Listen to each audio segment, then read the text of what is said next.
Hey, I want to welcome everybody to the Sacramental Charismatic podcast. This is episode 37, and my name is Luke Geardy, and I'm going to be today's host. And I have a special guest, longtime friend, author, pastor, worship leader, musician, Robby. You do so many things. There's so many things you've done over the years. Yep. It's good to have you. Yeah, it's good to be here. It's good to hear your voice again. It's been a while. Yeah, it has been a while. So you've written a lot of books, and I think maybe we have a lot of listeners who have connections to the Vineyard movement due to me being a Vineyard pastor. But you were a Vineyard pastor, and yes. I thought it might be cool to kind of have you share a little bit about your background, your journey a little bit. You're in Canada, but you at one time were in Los Angeles at a Vineyard church, I believe. Yeah, so yeah. So tell us a little bit. Yeah, tell us a little bit about your background. I was raised in a Christian family, but I was one of those kids that, for whatever reason, just didn't sink in. By the time I hit high school, most of my Christian friends or my church friends that I knew were no different than my secular friends in their lifestyles. They just put on a good show Sunday morning or whenever they were doing something like special music or something. And so I was not jaded and cynical. I just didn't see how it mattered because I didn't know anybody personally that seemed to be really into it other than just, what they've always been raised in. So I wasn't anti-Christian or trying to avoid Christianity. I just didn't see the relevance beyond my family did this thing. But then moved to a new town, new school, met some guys that were about 10 years older than me, all in their early 20s. And they were so on fire for Jesus. I mean, they couldn't get together without talking about something God showed them. Where usually they'd be sitting in a restaurant somewhere, and some guy pulled this big honking huge Bible, and here's the verse I read today. It was so incredible. I'm going, these guys are legit, and these are people that I know and I trust and looked up to because they made space for me in their lives and would listen to me and my many young teenager crises that I was always going through, like most grade 9 and 10 students do. And they talked me into going to a meeting with an evangelist, a Baptist guy, and very well known in Canada. Canada's Billy Graham, they used to call him. So not a charismatic crusade, but it was called a crusade. It was in a high school gymnasium. I got talked into going to the youth night. So I went there, and I guess what made it youthful was the gospel quartet's pianist had long hair, but it was a Southern gospel quartet. It was like, I just sat there and went, okay, it's the church service, just a little bigger in a gym. And the pastor got up there. I don't remember what he preached on because in my head, I was listening to Van Halen and Led Zeppelin songs that I wanted to listen to. And so not really paying attention, heard it all before, raised in the church, got to the altar call, which they do at these crusades. And they said, okay, we're going to ask everyone to stand so we can close in prayer. And my first thought was, yes, we're this close to, I can get out of here, go back home. And he said, so let's stand for prayer. And I stood up and my whole body just started vibrating and shaking. I had to grab the back of the chair in front of me to hold myself up or I thought I might fall over. To me, that's significant for two reasons. One, I knew it was God. God was coming after me. That was the most important. But also, for our conversation here, this was not a charismatic conference. This was no one was priming the pump. Nobody else that I knew of or could see was having any reaction other than standing up. But I was sitting there and I knew this is God and I knew what he wants. He wants me to give my life to Jesus. And again, raised in the church, I thought, piece of cake. I know the prayer. So I did the prayer right there in my seat. I don't have to go forward and expose myself to all these people and people from my high school that are here. Things were tough enough in high school already. Don't become a Christian too. And yet it felt like it wasn't taking. And then the guy at the front just said, hey, if you know someone who's here who's not a believer and you think they're struggling or they're under conviction of the Spirit, whatever that means, just pray for them right now. Beside me is our pastor's son. He didn't know me that well, but he knew that I was not really on fire for God. And so he just quietly bowed his head and prayed. I didn't know he was praying for me, but the next thing I knew, I was at the front. And I think that whole, so the idea of surrendering to the Lordship of Christ always made sense to me because I had to surrender to get out of my chair and walk forward in a public setting. That was late September, early October, grade 10 or 10th grade. I don't know how you say it in the States, but anyways, that age, sophomore. And the following summer, I was at my denomination's camp working as a camp counselor. I didn't know a lot, but my pastor must have said nice things about me to the camp staff. So they hired me to come in, and we were having an afternoon of conversational prayer in our cabin. So I was 16. Everybody else in the cabin, the counselor in the cabin was 17. I was his helper at 16. All of the campers were 15 or 16. So we were all basically peers. And all very, I'll say the name of the denomination, the Associated Gospel Churches of Canada, very conservative evangelical denomination, not charismatic. In fact, at the camp in particular, anti-charismatic, strongly anti-charismatic. So again, nobody was priming the pump for what I'm about to tell you. Yeah. We just decided, the counselor, I said, hey, why don't we go around the cabin and we'll each just pray one or two sentences, conversational prayer, which was different, but not, really, crazy out of the box. So we started doing that. And about halfway around the room, nobody was calling for the Spirit to come down or for revival. They were just praying one or two very awkward sentences the way that 15 and 16-year-old Baptist and AGC guys do. And middle of that, just the presence of the Spirit settled on the room. And it was just, I was lying on the top bunk looking at all the names carved into the rafters above me, and just felt this overwhelming sense of peace and love and joy that I just lied that I didn't know whether I wanted to laugh or cry. It was just like, but you knew God is in the room. And then after about a minute or two, just as gently and subversively as he arrived, the Spirit just lifted away. And then the guy on the bunk underneath got up, and his eyes are huge, and he goes, did you feel that? And I went, yeah, Ferd, I felt that. And looking around the cabin, and there was 12 of us in the cabin, and obviously everybody had felt it, even the non-Christian guy in the corner who got saved that night. I think that might have primed his pump. But so those are my early experiences of the Spirit, salvation. And then the following summer, the experience at camp that I explained, I knew instinctively I should not tell my pastor because this would be a wrong idea. He's a nice guy, loves Jesus, but he had his very certain theological bent. And I knew, even at 16, what I just experienced is outside the grid, and I'd better kind of keep it under my hat. So I did. Wow.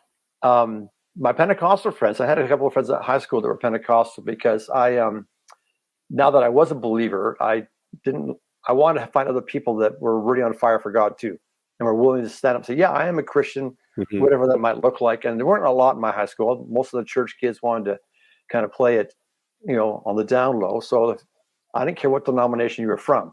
If you wanted to talk about Jesus, I was your friend, and I wanted you as my friend.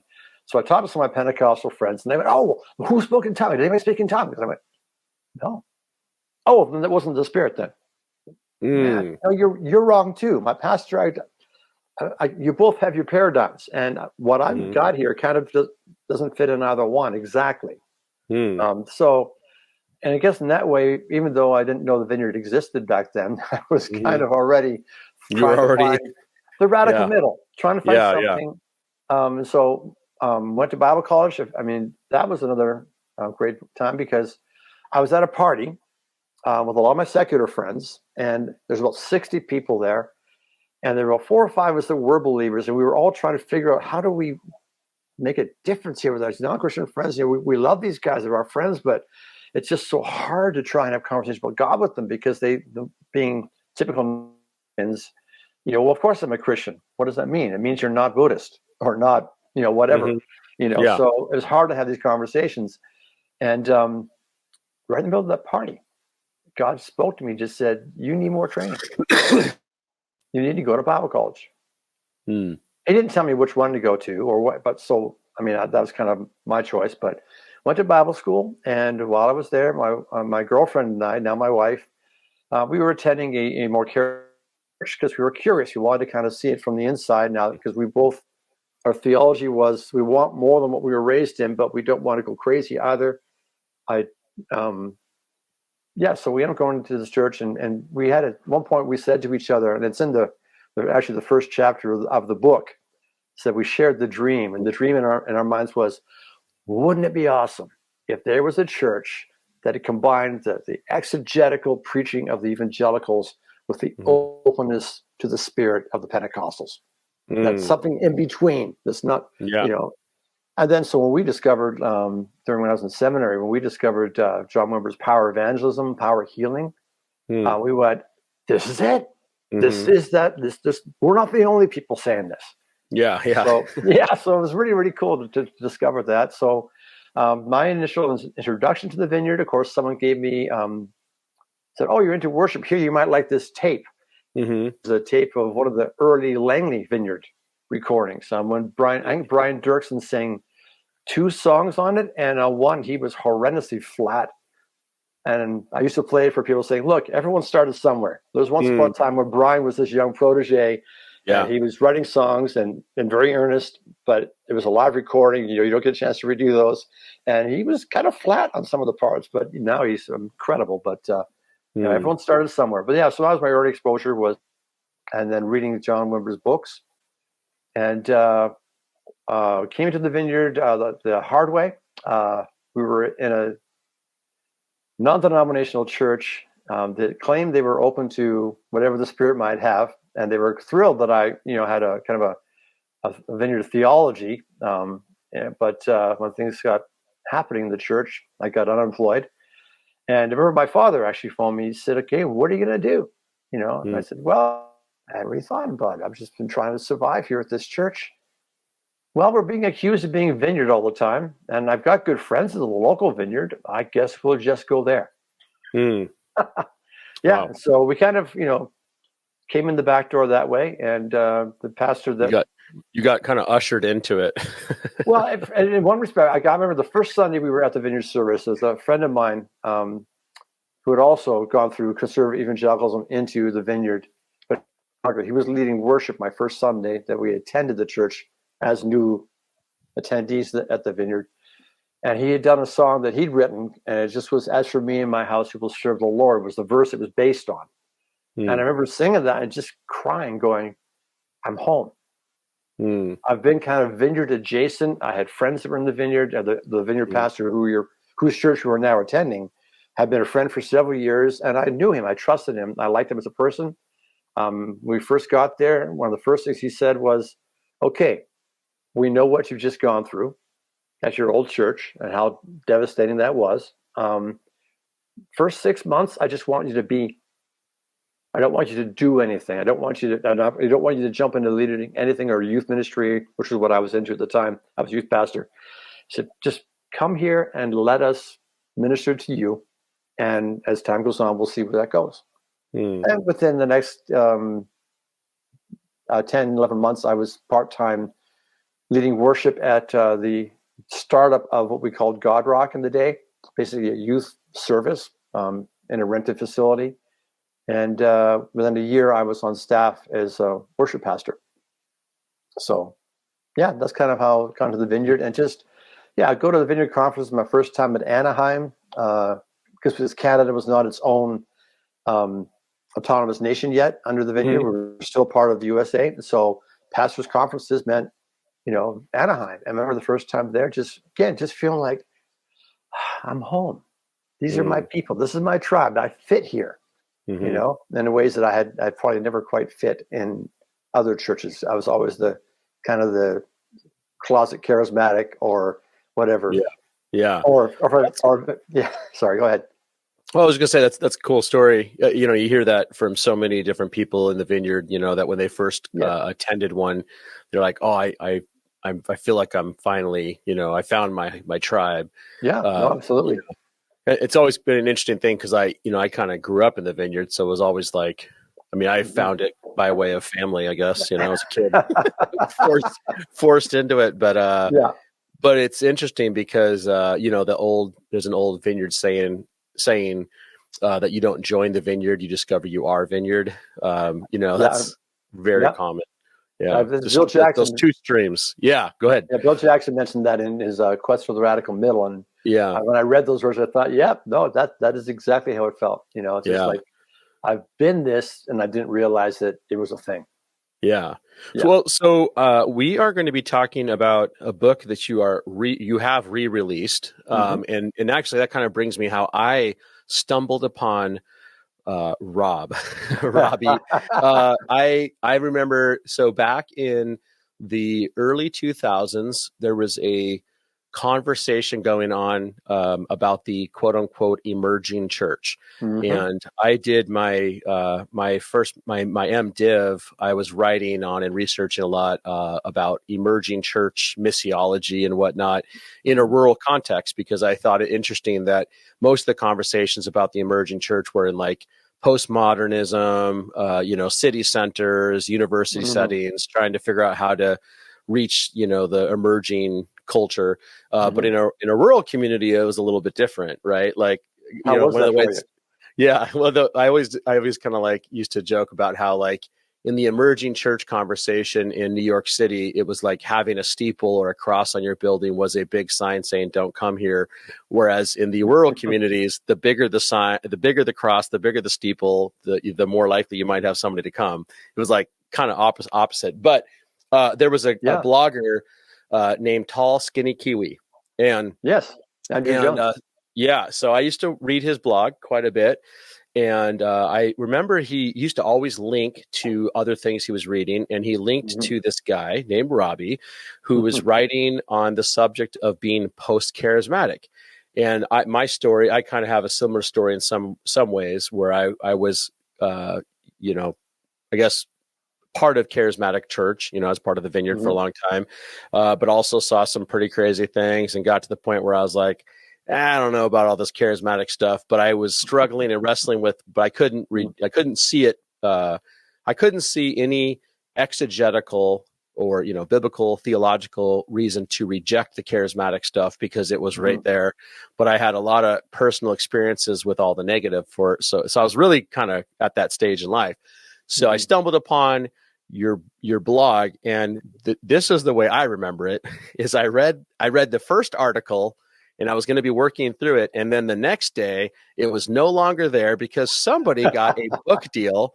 And all of a sudden, all these blog posts that were free to the world were no longer there. And I was so bummed out. And so I think I probably emailed you around that time and just said, hey, when's this book coming out? And you were gracious and said, soon or something. I can't remember. But yeah, it would have been, because when you are picked up by a publisher, yeah, they aren't just sitting around on their hands hoping that someone will come along. We can publish a book. It's like, get in line. yeah. So I was like, but it was so compelling. Just the term post-charismatic, and especially at that moment, right? Because everything was post-colonialism, post-modernism, post-evangelicalism, post.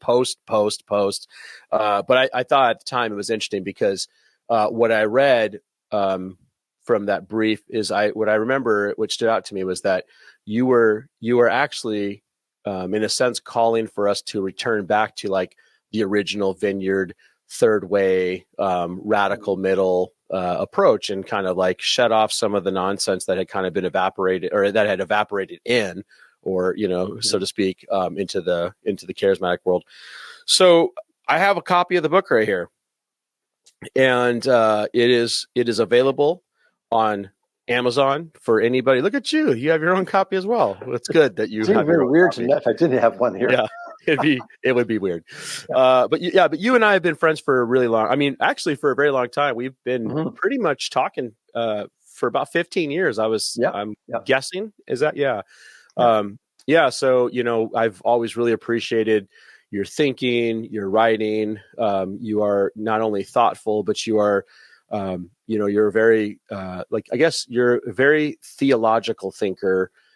You're rooted in a commitment to biblical, orthodoxy, and you have a pastoral sensibility about you because you've been involved in local church ministry for a long time. So I'm like really excited to have a conversation about your book here. And I thought maybe, why don't you do this just for anybody who, maybe hasn't heard of the book, or maybe even like, I think of this, like who would this book be for? I would always say it's for somebody, probably anybody who's been impacted or affected by the more neo-Pentecostal, hyper-Pentecostal, extreme charismatic traditions but they've had experiences that they can't deny, so like they're not at a point where they're going to jump into the cessationist camp. They're kind of like I was. And my story was, I basically got to the point where I was like, I know I can't argue biblically that the spiritual gifts are no longer for today. I can't say that prophecy and tongues aren't for today. But if you do any of those things around me, I'm going to probably punch you in the face or leave. Like that was kind of where I was at. So that seems to be a kind of a target demographic for you, is people who have been impacted maybe by some of the extreme hyper neo Pentecostal versions of the charismatic tradition. Is that fair? That's fair. I mean, I try to write it in a way that you don't have to have a degree in theology to understand what's being talked about. I was having coffee just 2 weeks ago with a friend of mine in town. He's mid to late 60s. He was a Pentecostal pastor. And he's been pastor through all the things that you and I have seen over the years. And we went out for coffee, and he said two things. One, he goes, man, he said, this book, you've just nailed all the waves you talked about that went through the church. I've experienced all of those. And I was just, how do I, but he also said something that I really appreciate. He said, but the way you wrote it, it feels like I'm having a conversation across the table, not sitting into a lecture. And I said, thank you, because I wanted to do it that way. I wanted it to be well-researched, because you can't just say, well, here's my opinion. It's like, well, here's what the scripture says about this, this, this, and this. Here's what some of these other people are saying about, and does that line up? And are they using the scriptures responsibly? Not, do they agree with my theology? But there's a number of scriptures where there are debate, and we're like, how do we apply this? And there's a range of opinion. But there's just some scriptures that are being used by some of the extremes in the charismatic Pentecostal movement that are just taken out of context and twisted to not mean what they actually do mean. And so we need to talk about this. Yeah. And I think also too, so, primary, or like I'd say first level audience person would be somebody who's been impacted by it. But I think another group of people that this book would be really helpful for is anybody who has friends or family that are currently in those types of settings, because what you do is you provide all the resources to help have conversations about why some of those practices, especially practices, I think, because in practicalities, it's like, like we can have a good discussion about the biblical theology, and that's important. But let me also give you some pastoral, practical implications as to why that could be really harmful, which you and I are going to talk about a little bit here. But for other people too, I want to just say, like, written at a popular level, but not naive, not like it's just that perfect blend. And that's the reason why I think you've always been a really good author, is it feels like I'm reading a good blog, like it's written. Yeah, I mean, that's why I was like so angry that you took it down. You were not a happy person. I remember that first email. I wasn't mean. I think but you were. I think it was the fourth or fifth. It was the fourth or fifth email when I said, "Give me this book." That you probably were. I do remember having a lot of emails with you about it. But here's something I want to point out. So you have all these chapters. It's got nice bullet pointing in the sense of like sections, what you're reading, but then you do have an end notes. And that's what I love about your work, is that, because you and I have had a lot of conversations in your research phases where you're reading. I mean, you read primary sources. You have a lot of interaction with, for example, Watchman Nee. I mean, you actually engage a lot of his work. And I mean, if you look in your end notes, it's very, it's extensive, so that people can do the research to figure out, like, hey, you're not taking people out of context. These are actually what they've said. This is their teachings. And so I really appreciate that. Well, So give us a summary of the book. Like, give us a elevator speech. What are the elevator speeches? Is that like you have 1 minute or 2 minutes, or what is it? 30 seconds. I only ride elevators if they're 15 stories and going really slow, apparently. So apparently 30 seconds is all it's supposed to be. Anyways, but the 24,000 feet view, bird's eye view. It was written, as you said, for people that are asking questions and trying to figure out what to do with what they've experienced versus what they've learned. I've sort of, as I looked at all the different issues that I was hearing about over coffee dates with people back when I first started researching, it seemed that there were three main streams or theologies that were kind of behind most of the dysfunctional things. One was the prosperity gospel, which I didn't think I'd do much at first because Vineyard's not really been in the prosperity gospel. But then another friend said, dude, you got to write about it. My friends think that's all you guys believe. Okay. There's that one, the latter rain, which informs a lot of the things we're seeing happening in extreme charismatic stuff. But of course, now extreme charismatic is mainstream in a lot of places. And but it's still based on theology that was rejected back in 1949 as heretical, and yet it just won't go away. Yeah. It just keeps getting repackaged and renamed, and it's the same old thing. And the third one was authoritarianism, like the shepherding movement, Watchman Nee. Just the whole thing of submit to your covering. You aren't allowed to ask questions. You must, if you question anything, you're going to get labeled a bunch of different things, all of which are gaslighting and manipulation. But there's three main areas: latter rain, authoritarianism, and the prosperity doctrine. Yeah. Okay. So looking at where they came from, what are their signature teachings? How do those line up with what Scripture says? And if we don't see it, if we don't want that, then what do we do in its place? What does healthy accountability look like if authoritarian accountability is wrong? What does faith look like in a biblical sense versus claiming, money and health and stuff? So it's just trying to look at where it came from, what do they teach, what's a more positive, I think, biblical and therefore healthier alternative. Because you're not going to if you're going to reject the prosperity doctrine of a word of faith, you're not rejecting faith. Well, what does it look like faith? What does speaking faith look like? Well, how do we actually do that? So so part of the book is exposing, another book, and it's also, and then if not that, then what? Yeah, you know what I really also kind of liked about your book, because I think the question about the heretic thing, you talk about that in the beginning. I like how you say you're not at all judging anybody's salvation. That you believe that a lot of the people you're interacting with were or are, serious followers of Jesus. Because I think that is an important, because it's almost like a non-starter, because going back to like John MacArthur, he lumps us all together, right? I mean, that's why your friends are saying, no, you have to write about the prosperity gospel, because John MacArthur cessationist folks are like, all you charismatic people, you believe all this stuff, and I know you and I are both like, actually, we don't agree with 9/10 of this stuff, but so I think that's helpful too. But you start out like looking at your kind of your outline here of a book. You talk about the historical roots of the charismatic movement, so to speak, and so you go back to John Wesley as being kind of like the start of that in some ways. In some ways, yeah. Well, it's particularly his emphasis on a second experience of the Spirit after conversion. That's kind of. So it may not be the first, but the way he articulated that is kind of given a lot of the impetus that has played out over the last few centuries. Yeah, that's like the big debate within Pentecostal historical studies, right? Like where does it come from? Because when I was doing my master's at University of Birmingham, it was in like I had a significant amount of historical charismatic stuff, and it was like, was it from the Wesleyan tradition, from Keswick, which I think in Europe they pronounce it completely different, by the way, not Keswick. Did you know that? How do you pronounce it? I always say Keswick, but I just know that when I'm in England, they're like, "Oh, it's actually Keswick." Yeah, exactly. Yeah.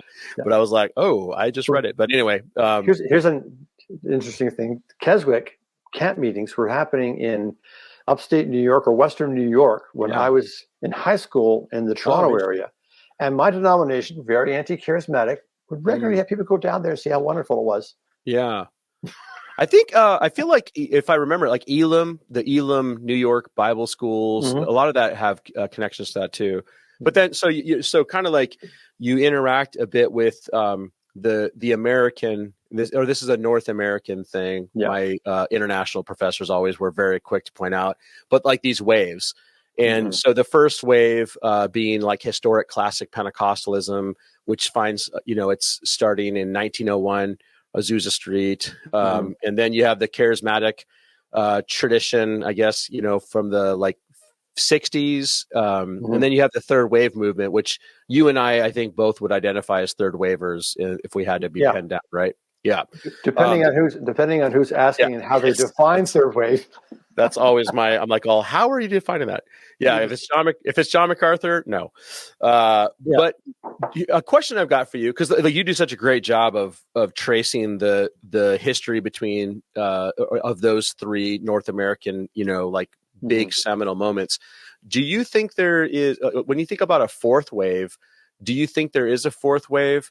You think about like you talked about the mainstreamness of Pentecostalism via like Bethel or IHOP or, probably Hillsong a bit too in some ways, because it seems like one of the things I've observed is that a lot of the folks I talk to in those streams, at the end of the day, they really haven't thought a lot about the theological implications of some of the ideas that they have, because they sound really good, like it's a really catchy phrase and it's like, it's got a little bit of truth to it. But, it's like, if you look at the downstream effects of that idea, it's like, they can be really bad. And one example I'll give you is the culture of honor stuff.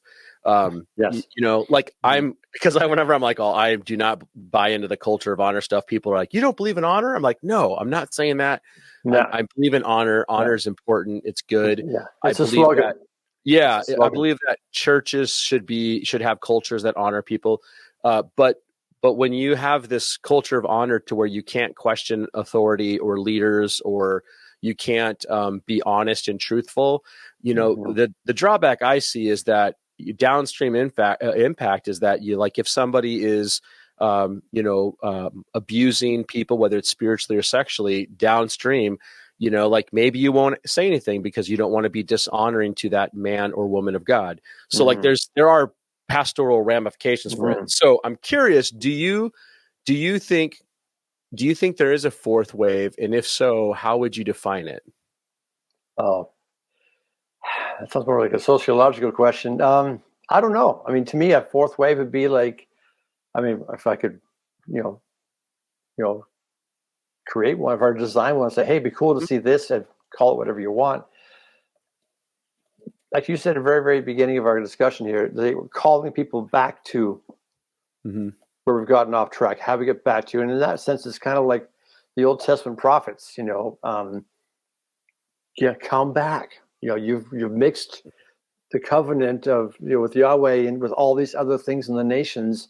You need to come back and stop that. And we've done the same thing. We've allowed stuff to creep into North American Pentecostal and charismatic third wave, whatever the next label is. And we need to, I don't know if we need a fourth wave as much as we need a wave of believers, probably from all of the movements, because we never get all of them to completely agree, but remnants from within all these different streams to kind of say, you know what, we recognize where we've gotten off track here, and we're trimming that back. Yeah. So I wonder if they'll do that. Because I've been thinking a lot about that in the context of Alan Scott in the Anaheim situation, where I'm like, part of me feels like, and I'm going to have a future conversation that's going to be just specifically on this, but it's like, where are the apostles right now? For those folks who are into the fivefold, the Culture of Honor book is actually an ecclesiology. It's actually not even, a lot of people think it's just about honoring people, but it's actually an ecclesiology. It's an argument that fivefold ministry is the key to revival and sustainable revival. So, okay. So shut up and submit to it. And so it's like, we need to have these apostles and prophets. And I'm like, okay, cool. Like, let's just say that they're out there. Where are they right now? Because we have a man who has now been accused by dozens upon dozens of people of spiritual abuse. We've seen firsthand him, whether it was legal or not, definitely unethical, definitely questionable practice of pulling out a church and taking, over $100 million of assets, and it just, everything is done right. Like, where are the apostles and prophets right now? Like, are they do they self-correct? Because to me, that's always been one of the stronger, and this is probably because at the end of the day, I'm Episcopalian at heart. Like, I want to have ecclesiological structure, but I want it to actually function, So it'd be really great if some apostles would step forward and like, hey, buddy, you're being more harmful right now. But I guess, go ahead. Yeah. I'd love to know what you think about that.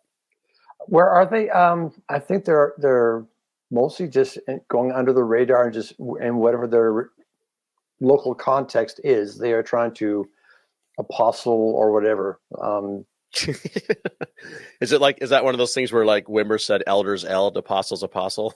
Well, it's also the idea of, like, they don't have business cards, and they don't. Some of them do, Rob. And they don't introduce themselves as I'm apostle, whatever. Every time someone says that, I want to say, hi, I'm bass player Robby. Yeah. Or depending on the day, hey, I'm carpenter Robby, or I'm science fiction writer Robby. That is kind of the thing about and that's what I'm wondering about. I guess my question about the fourth wave is I'm wondering if two things, because you see, like, when you go through the waves, you can see some of the bad ideas here. Actually, not even just the waves, like the latter rain movement, as you mentioned, had some very specific errors, and the Assemblies of God thankfully said, no, thank you. Those are bad. We're rejecting them. But they keep creeping up. And then you have the prosperity faith, word of faith movement, who has its errors, and they're kind of creeping up here and there. I just wonder if a lot of the mainstream hyper Pentecostal, neo Pentecostalism, sometimes, I wonder if there is now a fourth wave and this is going to sound bad, but, or maybe pejorative, but I wonder if they've just said, or if not said, I wonder if they have just embraced all of the errors of every one of those movements, because you see them all, you hear them. When I listen to teachings, it's like, Alan Scott's a perfect example of that. He full on embraces all of those things: latter rain, prosperity, authoritarianism. He's doing all of them. It's a playbook right out. In fact, I'm wondering, Rob, if you are the inspiration, if you have inspired Alan Scott with your book. He didn't get the message of he'll just do the opposite. I don't know Alan Scott. I've been following that a little bit, and been disturbed by what I've been reading. I will go and say, when I was redoing the book for re-release this year, I had mentioned things like Bethel existed back when I wrote the first one, and that they seemed to be pretty latter rain-ish. But in this one, I thought, okay, 10 years later, I need to do new research and can just dig in a bit more. So I ended up reading a lot of stuff by Bill Johnson, and of course the late C. Peter Wagner about the whole New Apostolic Reformation. I'll cut to the chase and answer your question. Bethel has embraced all of it. The amount of prosperity teaching that Bethel has been doing, and I'm talking books that Bill Johnson wrote in the early 2000s. Like, it's not a recent development. They've always been moving that way. And now they've got the top-down authoritarianism of the culture of honor. Pastors can only be trusted to get their doctrine right if they're submitted to a recognized apostle. That's very convenient if you're the apostle. Yeah. Because any pastor that says something, well, are they submitted to you, or someone that likes what you say? No. Well, then don't listen to them. Yeah. It's like, well, that's handy. Yeah. I wonder. That's why I wonder if, like, maybe if that's the fourth wave, then count me out. Yeah.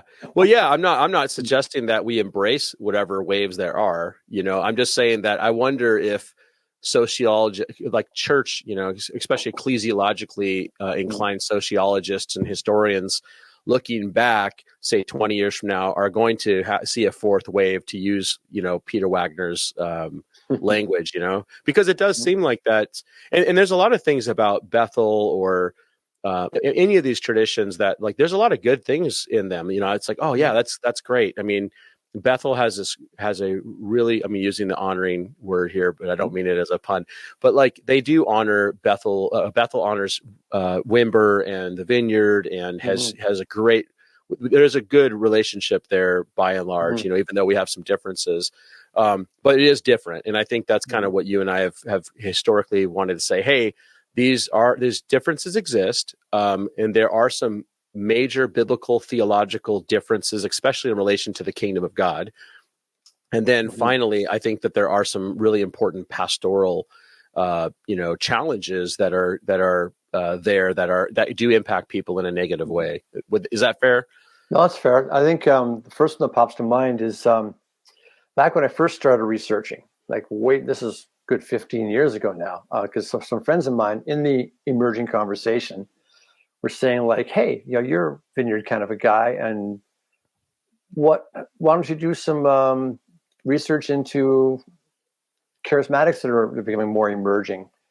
And I said, okay, I'll do a few blog posts on that. And then the more research I started doing, I realized it wasn't going to be able to be done in a few posts. And it became a book length section of my website that later became a book. But aside from them suggesting it, what really kind of twigged in my mind, this needs to be done, is just one too many coffee conversations with a young 20-something saying, I can't figure this out. I don't know how to.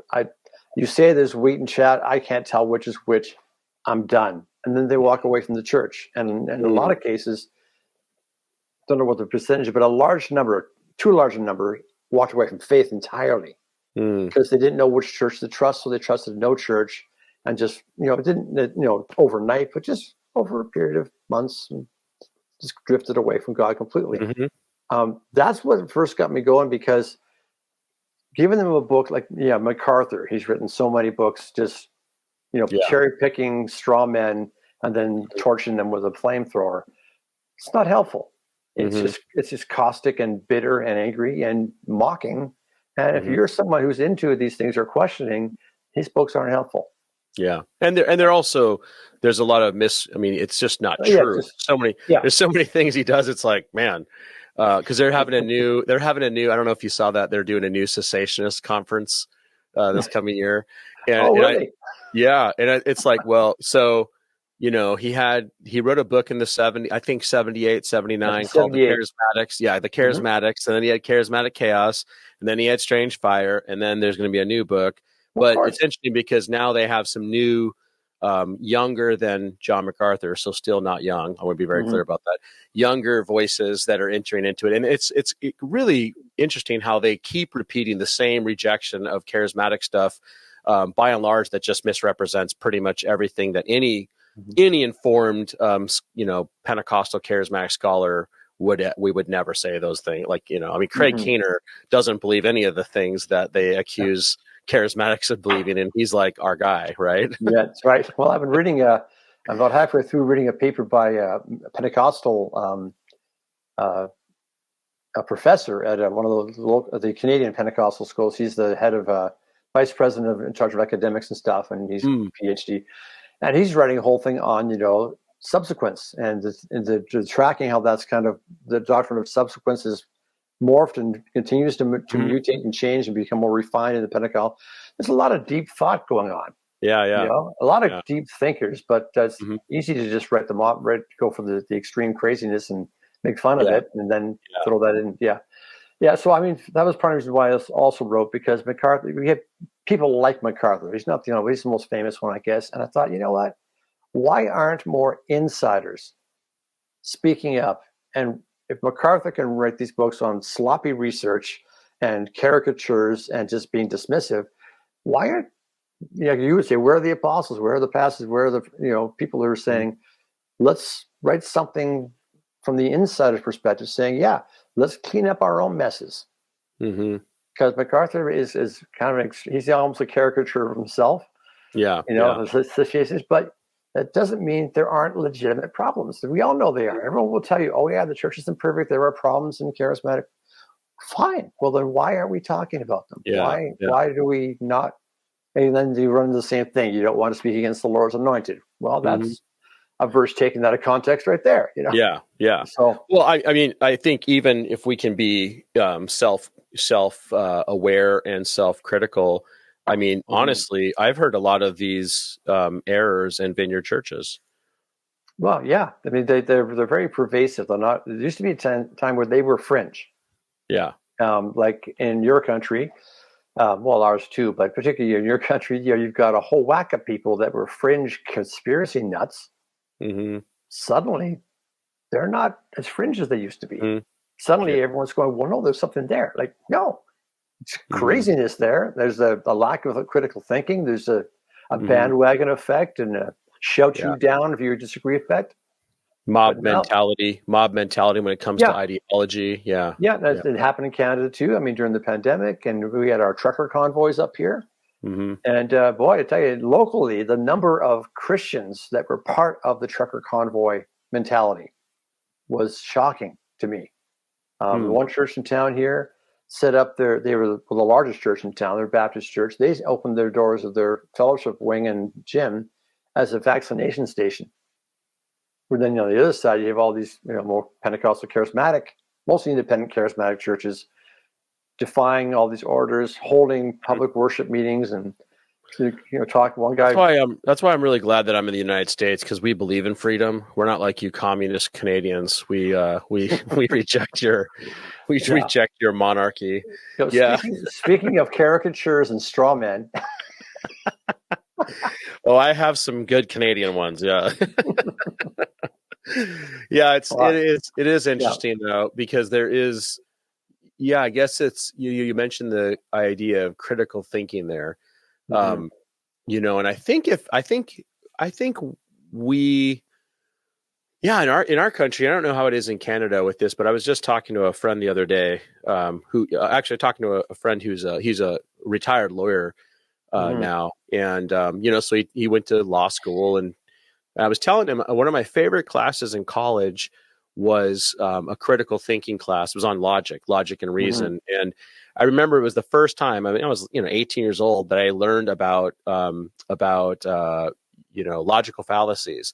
Mm-hmm. Before that, I was really great at using logical fallacies. I didn't know they were logical fallacies. And I was telling him how it's like, man, it would have been great to learn that like in 6th and 7th grade, or maybe 8th grade, I think that would have helped me a lot through high school. And now, I think there are very few schools here in the U.S. That are probably teaching logic or reason, maybe parochial schools or, private institutions. But no one learns that. And we've just given up. But in the church, it would seem that, think about the implications of the resurrection. All followers of Jesus would say that the resurrection is the most historically significant event out of all historical events, right? It is the death of Jesus on the cross, and then the resurrection are like the two, right? Pretty big. Yeah. Christmas is cool. I'm not at all. I'm a virgin birth believer, but like the death of Jesus on the cross and the resurrection are so cosmically important to us.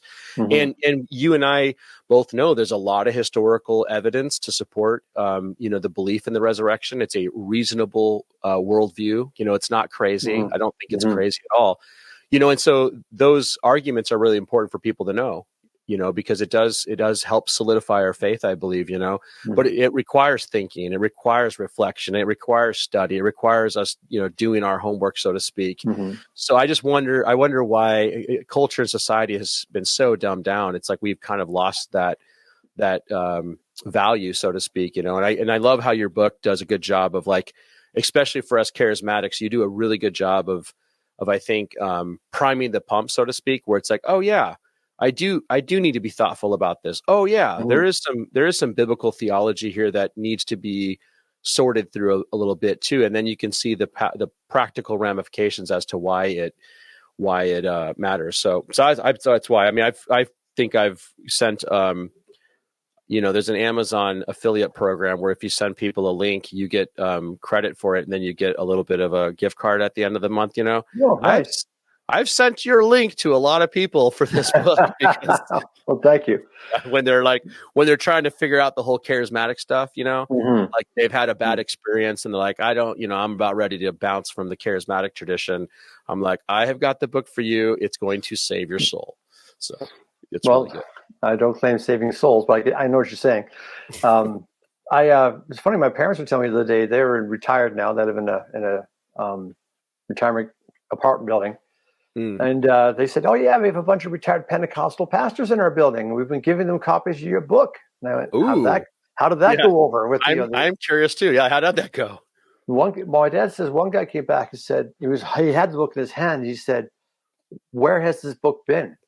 He said, "Everybody should read this book. This is what will help us to quit repeating the same mistakes every generation." Which I thought, okay, good. He got it. He understood it. It's like, yeah, culture of honor is not new. It's the shepherding movement from the 70s for the different marketing campaign. Yeah. And before that, it was, whatever. People have always been looking for power. We go back to James and John, give us seats in your right and your left when we come into the kingdom. They wanted power. They wanted authority. Sons of Zebedee. Yeah. Yes, the brothers Zebedee. Yeah. Yeah. Anyways. Yeah. So, I mean, it's not a new thing. And as you said, Watchman Nee, and then shepherding movement, which I go into detail in the book, but then culture of honor is just the same. It's the same thing. Yeah. Let me ask you this. So I've read a fair amount of Watchman Nee, and it's interesting. Like, I think trying to be sensitive to the cultural settings of church traditions and churches, and like, it's like when I go to Africa, or I shouldn't even say that, because it's such a huge continent, right? There's like literally a lot of countries there, right? It's like dozens of countries. But when I've gone to Eastern Africa, in particular Kenya, they are very honoring of their spiritual leaders. It's awkward especially for us self-depreciating vineyard pastors who are like just a bunch of fat people trying to get to heaven, a la John Wimber. But like sitting up front on these, stage thrones for chairs, I'm just like, oh my gosh, and that's less so in vineyard churches, I think, there too. So I want to give a shout out to my friend Edgar, who's the national director there, because he would be like, "Don't tell everybody we have thrones," but but they're very honoring. And Watchman Nee is written into a certain generation of Chinese believers. Yes, so that's what I'm curious. Part of it is the cultural, which is great. I mean, fine, but his culture is not our culture. And a lot of people were taking what he taught about submission and applying it to North American culture in a way that was dominating and top down, and not who we are as a culture anyways, but making it sound like manipulative.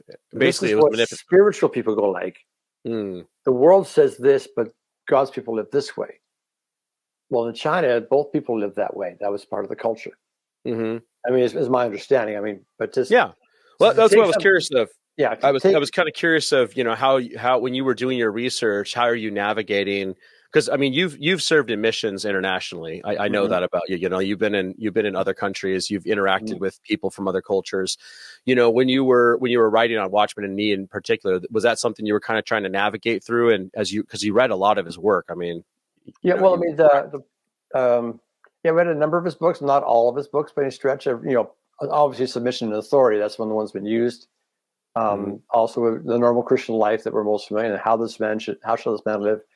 And there's a lot of gems in there that are good, and I can see why a lot of Christians are really encouraged by what he writes, and I've been encouraged by what he wrote. But then I started looking at, from like people started using him to enforce a top-down authoritarianism. Okay, I need to look closer at what he says about that. And some of what he says scripturally is not super well-based, and certainly the way that it's been applied by North American leaders. Who knows what Watchman Nee would say if he was here now? We don't have that luxury. So trying to say, well, Wimber would have said this. Well, we can kind of guess, but we ultimately don't know. So we got to be careful about putting words into people's mouths. But so with what would he say if he saw what we've done with it? Speaking of Watchman Nee again, I don't know. He might say, oh no, I didn't mean that. Or he might say, well, you should all be doing this, but we don't know. But I just was watching the way that leaders were taking what he'd written and using it. And went, okay, that's why I looked into it deeper. And some of the spots I thought, it may be cultural, but it's being applied to our culture as if it's God's word. Yeah. Or God's best for our culture. Yeah. And that if we would just do this, and you hear that in a lot of these meetings, like North American culture is so worldly and individualistic. We need to get back to, we've never, and again, I'm speaking as a white guy, obviously in Canada, but that's not our cultural background. My cultural background is, more or less Braveheart, although that's not that historical of a movie either, but in some respects. Yeah. But yeah, just like it's a different.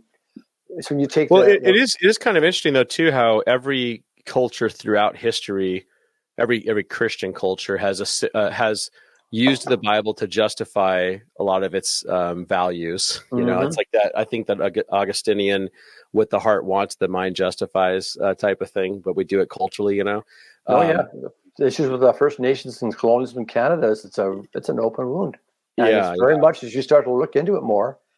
And because my wife was raised in a reservation, just like, oh my goodness, assumptions I had as a kid and young adult about race relations in Canada were naive, based out of what I experienced as a white. My parents are immigrants too, but we were white and we spoke English. And so you had certain challenges you didn't face. No, not at all. Not at all. My mother, you hear a Scottish accent when she's tired now, but otherwise we fit into Canada just fine. But that wasn't everyone's story.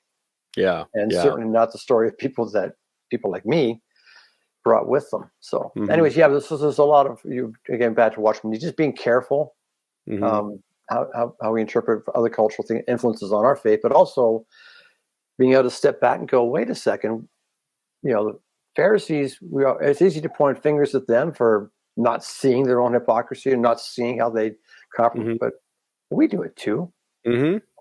Okay, how? Where?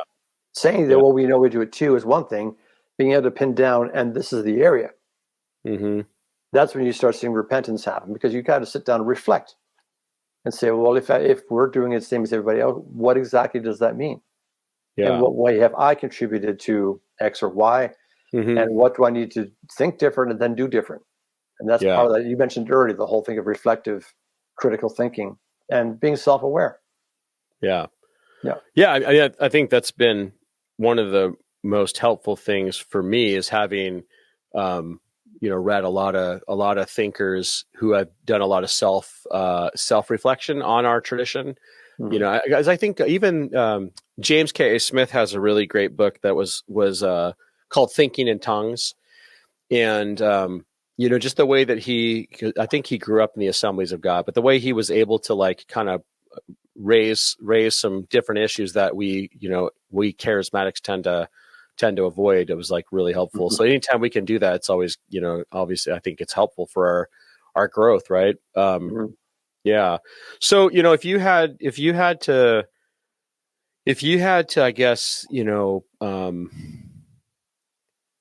I guess, what would you say to somebody who, so they've been a part of some hyper neo Pentecostal, abusive situation. They've seen a pastor use prophecy to manipulate people who's, appealed to their spiritual authority. They've conjured up fake miracles as expressions of faith. Leg lengthening.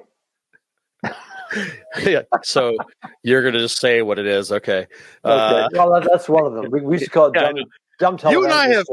You and I have actually talked about the leg lengthening thing quite a bit over a long time ago. Because I think I asked you one time, I was like, is that like the only miracle God's doing these days? Because every time I see well, I'll tell you, the first time I personally experienced a guy trying to lengthen my legs was in the vineyard by one of the associate pastors at the church I was on staff at.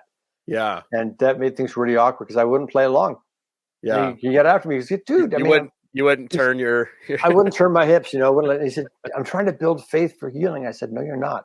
Yeah. So you are building a bonfire of doubt and rejection that when the young people, because again, it was youth ministry settings, and when they figure out that you're literally are pulling their leg, they're going to discount all of this. Say that again. You're building a bonfire of doubt. Well, the makings of a bonfire of doubt and cynicism, and eventually somebody's going to figure out what's happening. That's the match that will light the flame, and the flame is going to be a bunch of kids saying, "Was this all BS? Was this all manipulation? Was this all a show?" And of course, there's lots of voices outside the church that will tell them, "Yeah, of course it is. You walk away while you still can." Yeah, I've been suggesting that Alan Scott and the Dwelling Place now is an atheist factory.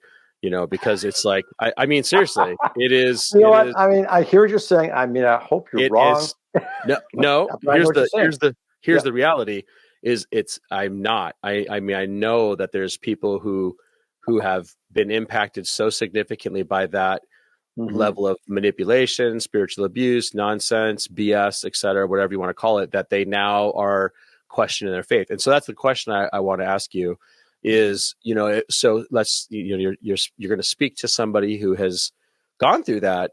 Maybe even me, my 18-year-old self, I was a part of this church.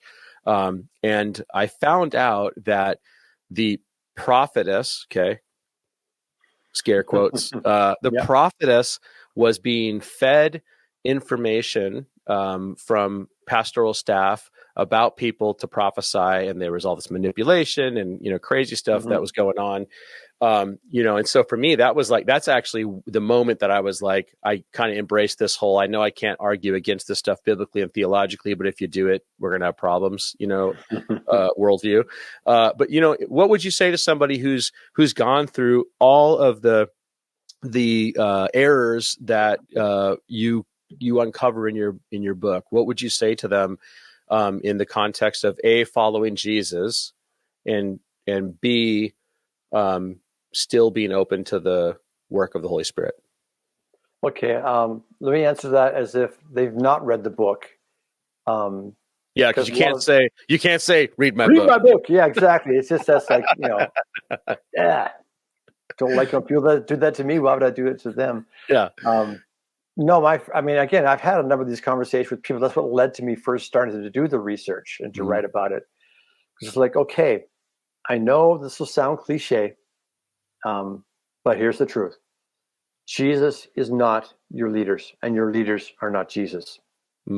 Just because they've gone, and you're right, what they did there, X, Y, or feeding information to somebody so they could prophesy, that's a failure of leadership across the church, not just the prophetess, but all of the staff that enabled that and the people above them, if there was, like, I'm assuming a senior pastor or whatever, who did nothing about it.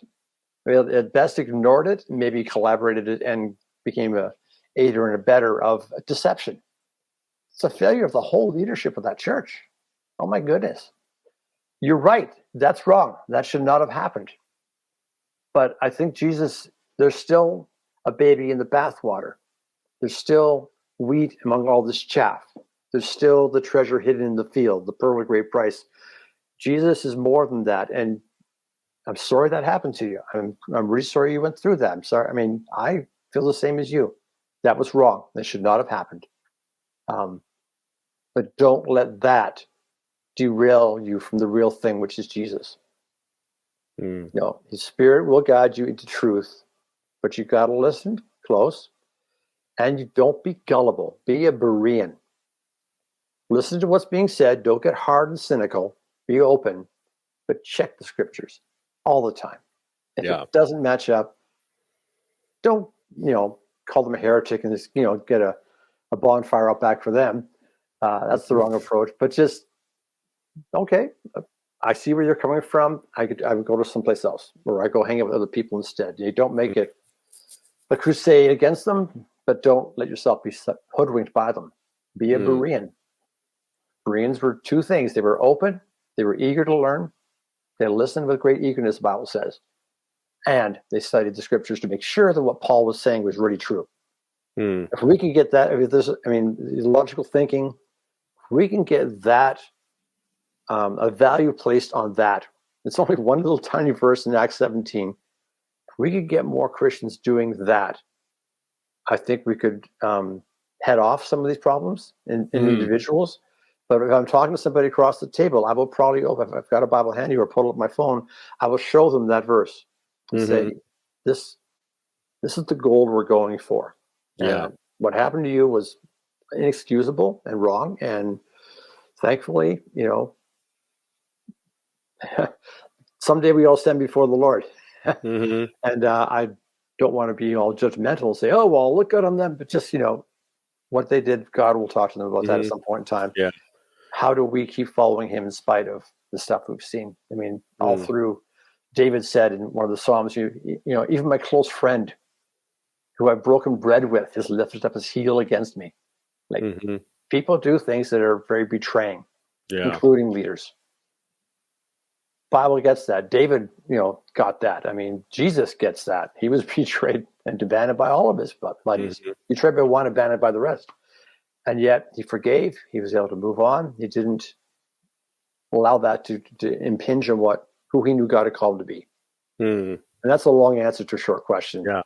No, I that's a really helpful. Because the pearl of great price. I mean, that stood out to me as being like, because Jesus is. I keep thinking about that just in the context of several situations I'm currently kind of on the outside of, but familiar with. And it's like, man, I understand why some victims are or people who have experienced these things are wanting to distance themselves. But I also know that Jesus is better, and Jesus, and also what's been really helpful for me is to know that Jesus is just as committed to justice, or even, actually, I shouldn't say just as. That sounds so. Jesus is more. He's been working on it. Yeah. Yeah, he's working on it. Yeah, but I mean, he is deeply committed to justice, and that there will be, there will be a reconciliation. At the end, people will be held accountable, both in this life, but also in the future if they aren't, but it's like, so that's been really helpful for me too. But what also too, I was just thinking about when you were talking is like, I almost want to tell people like, see a therapist. I think it's hard to even get to the point where you can move on if you're not processing some of this stuff, just to even identify, which that would be another, I have a friend who's a therapist, so I should just have her on and have her tell us why we all should see therapists. That's my wife's. Generally, I think most of us should, especially if we've been through really difficult church situations. Totally. It's not honoring to God to not process it with someone who's trustworthy and who will help you walk through it. Yeah. There's an idea that I don't want to be negative. I don't want, if you can't say anything good, don't say anything at all. Or, you know what? Who you say it to is important. It's got to be somebody who's got confidentiality and maturity. You don't want to just have a small group of people that get together and gripes every week about their past church. Those exist. But that doesn't help you move forward either. But just pick someone who's a trustworthy person who can hold confidence and where you can walk through this and talk through what's happened and have them just kind of guide you through that in therapy or just an old, So I want to kind of wrap up with one thought before we bounce out. It's this idea of you wrote a book called Detoxing from Church, and it just dawned on me that we're talking about that.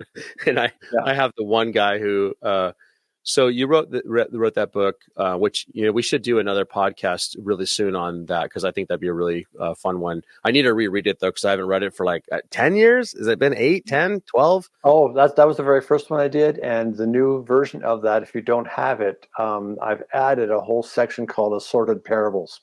Okay, so I need to reread it then.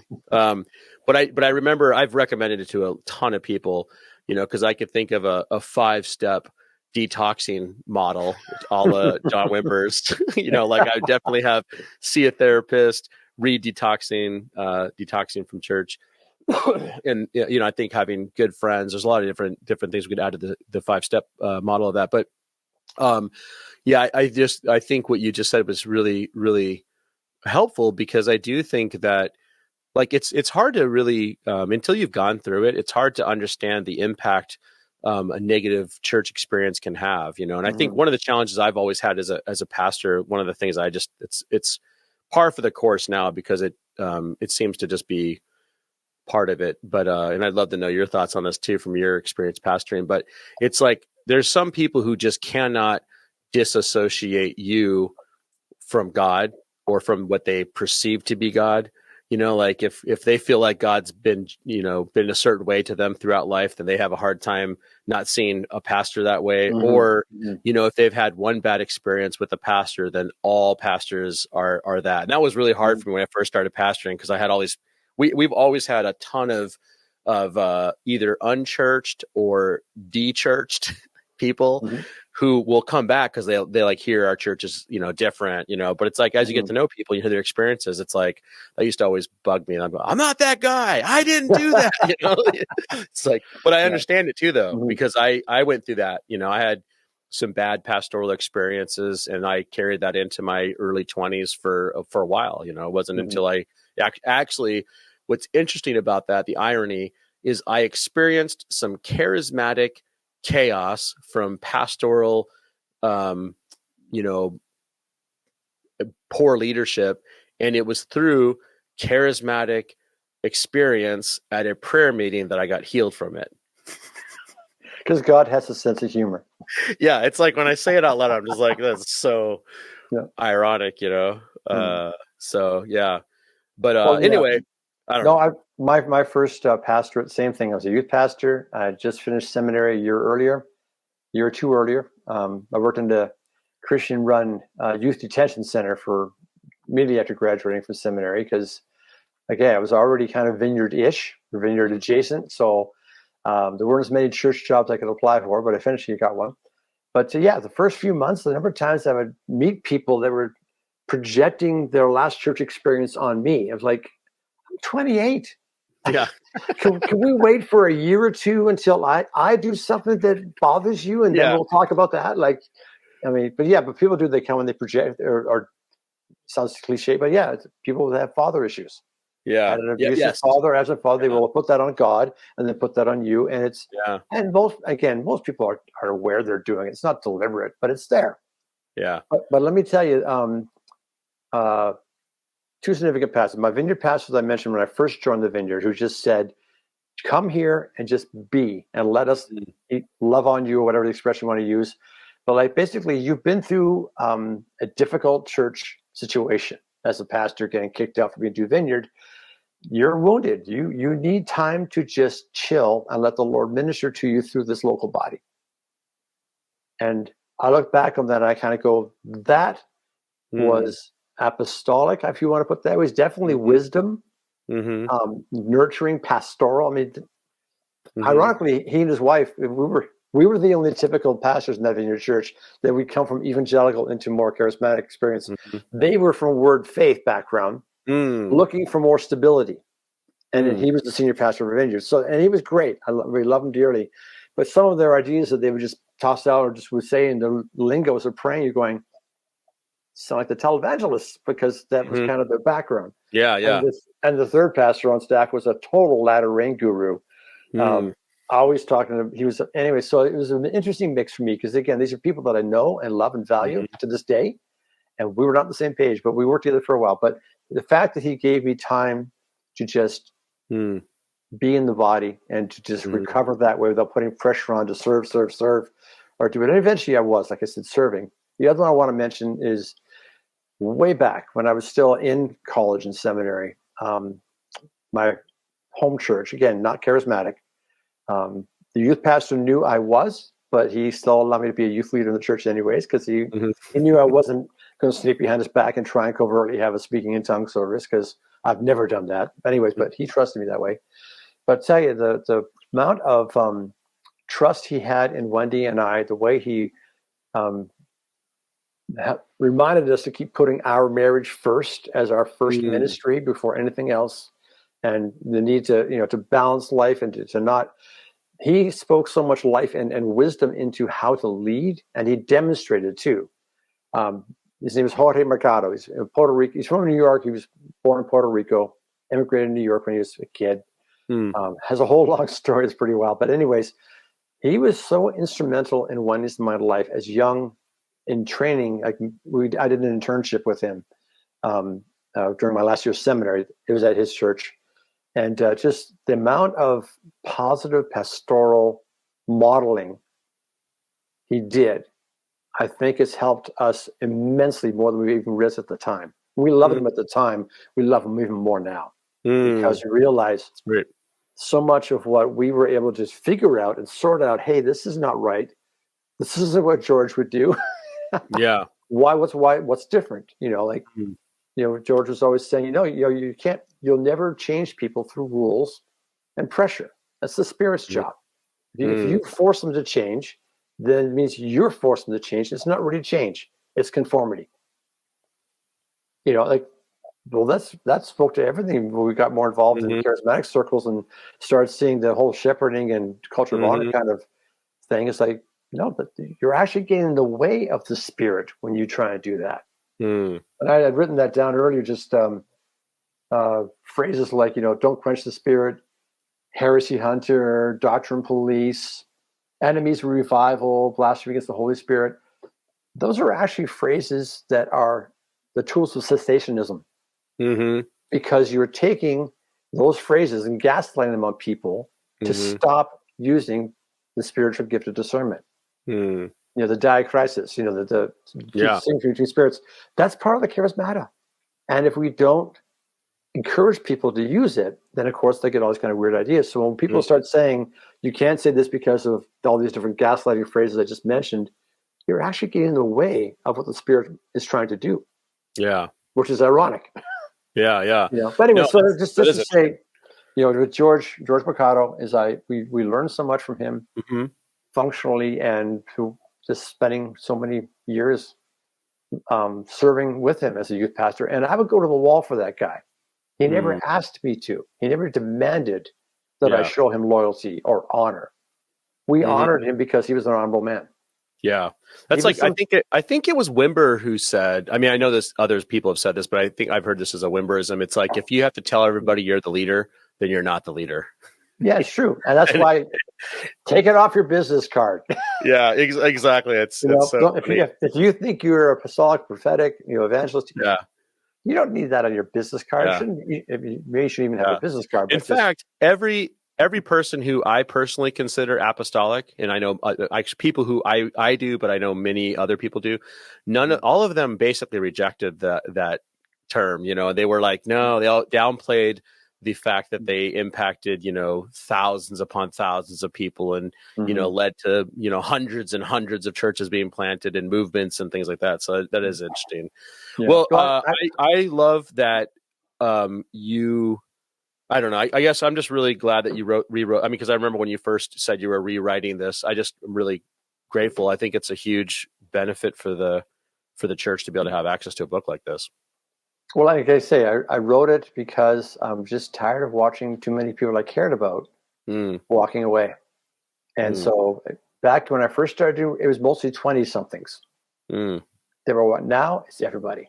Yeah. The number of people that are my age, like over 60. Because I'm over 60 now. I didn't think it would happen to me, but it did. The number of people in my demographic that are walking away from the churk is stunning in the last 10 years. It is just growing. Yeah. It's not just young people. Yeah, that's right. It is everybody. Yeah. And I've never claimed to be a prophet. If I see prophecy happening in my own life that I'm most excited about, it's in a small group setting, and we're praying for someone during a ministry time, and the Lord might prompt, and you do the Wimber. I think the Lord's saying, what do you think? And I love seeing prophetic stuff happening that way. There's no stage. There's no notoriety. There's no, I'm not the guru. I'm not we're just in a small group, and we're praying for each other, and myself or someone else has a word of knowledge or whatever, and people are being ministered to. And it's not about my gift. It's about, wow, these people, God touched them through me. That's awesome. That's the way, and I've never claimed to be a prophet, but if I see prophetic stuff happening around me or through me, that's the setting where I feel safest. Yeah. And where I think it's not about, woohoo, look at me, put me on the speaker circuit. I don't, I think that's some of the lasting legacy aspects of Wimber and the early Vineyard movement is just that. It was everybody gets to play. It was a lot, dialed down approach to ministry. Naturally supernatural. Yeah, exactly. Yeah, all those things, the Vineyard values that we talk about, it was like you said earlier, you find out this is who you are. And that was definitely true for us. Yeah. And I want to see that again from my kids and the next generation. And part of wanting to see that means we have to talk about the things that are getting in the way of that. Even in the Vineyard. I mean, I'm not currently attending a Vineyard. Full disclosure, my wife and I go to a Pentecostal church, and we are hiding in the balcony. Yeah. There's a lot of churches in our town that are all under the same apostolic network. Yeah. And so finding a quote spirit-filled church. I mean, all churches believe in Jesus are spirit-filled, but it's the more charismatic, expressive churches. There aren't that many left that don't have an apostle of their own or are part of this larger network. It's like I gotta get one of them. Apparently, I don't have one. So yeah. Well, now we'll see the glow coming from Red Bluff. We'll know that. Yeah, you will. Well, Robby, I really appreciate your friendship. I mean, it's just been really great, having that over the years, and you've been faithful as a friend. I will say, when I went on hiatus DL and withdrew from all everything, you just kept faithfully checking in on me, and I just appreciate that. But I want to let all of the viewers and listeners know this book right here, Post-Charismatic: A Road to Recovery, is absolutely fantastic. I have recommended it to so many people. I think it's a book that everybody here should buy. So thanks for coming on the podcast, and thanks for sharing just your thoughts. I really appreciate it. This was the fastest hour and a half, whatever it is, of the last year. I know. That's it.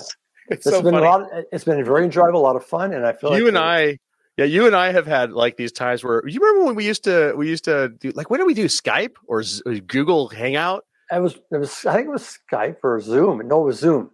Was it Zoom? And we have the multiple screens and stuff. Yeah, it was. But it was way before COVID. I mean, I'm talking like 8 years ago. Yeah. When I was living in Wisconsin. Well, yeah, because we have people from 4 different parts of the continent. Yeah, the only way we could meet. We would like hang out for like 6 hours though, and it was like, oh, I gotta go to bed now. My wife would come in and go, "Are you guys still at it?" Yeah. Hey, look at the guys on the East Coast. Yeah, I was on the East Coast is 3 years ahead. I was gonna say, I was 2 hours ahead of you at the time, and then Kenny was, I think, 3 or 4 or something like that. So at least 3.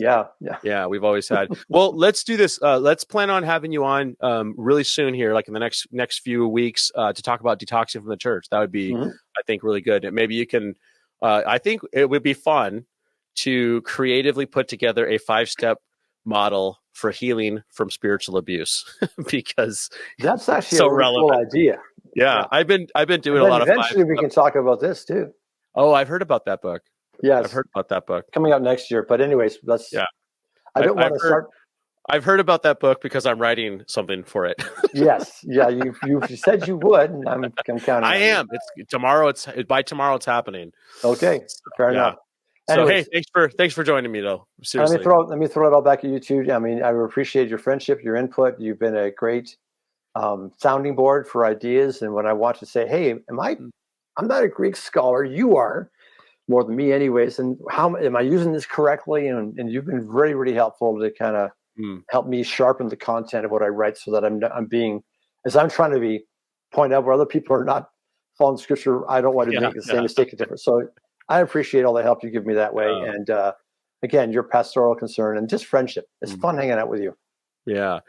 That's the first time anybody's ever used the phrase Greek scholar for me. So I just wanted to... Okay, well, now it's official. Yeah. All my actual friends that are Greek scholars are going to be leaving comments. But you know what? If they sharpen you, you can sharpen me. It's true. I remember, I got to, when you wrote the Genesis Cafe, which we are going to talk about at some later date, great book. When you sent me that was the first review, or not review, I just gave you comments. Like, you were a beta reader. Yeah. I mean, I actually worked really hard. You did? Yeah. I was like, I did a good job, dang it. But it's such a great book as well too. So yeah, we're going to have you on again. Thanks for being a part of it, Robby. I really appreciate it. No, thanks. It's a great opportunity. And like I said, it's always fun hanging out with you. So thank you. Sweet.